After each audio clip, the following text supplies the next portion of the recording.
ka pesa nitie to iloso komiti piyo piyo. Kata sani komiti go waseloso rito mondo pesa duogi wanwang' nyithindo minyal chul. To sani bende rach moloyo nikech chudo ma university cha bende ing'e ni ne nigi chandruok nikech jogi nowacho ni wang' ni chudo ne nyithindo nyathi ka nyathi pesa duto monego chul ibi kelne kore ka sirkal ng'ado machulo kore ki ng'ado ma wuon nyathi chulo. Kata gi sani pok ji onge maler ni nyithindo manie university manodhi e university jonyuol biro chulo ang'o. Nyocho kone gin gichul panel of 21 ni kore kibine gimibi medi mineno no pok owache.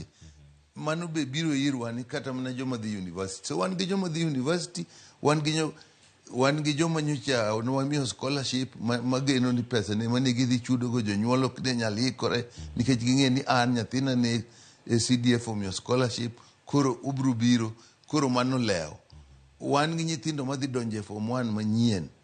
So wach somo kae gi CDF ni okethe moloyo to wach mar tich ma od bura maluwore gi jogo mondik kuro bende dhi marach. To kata mana jogo mondiki e CDF machano gik mwatiyo maluwo gik mitimo kata gik manyocha sechak timo e higa mokadho kata classrooms manigero projects manotim jogi ok nyal luwo nikech pesni gi bende ema jogi wuothogo kadhi nono gimiluongo ni monitoring evaluation.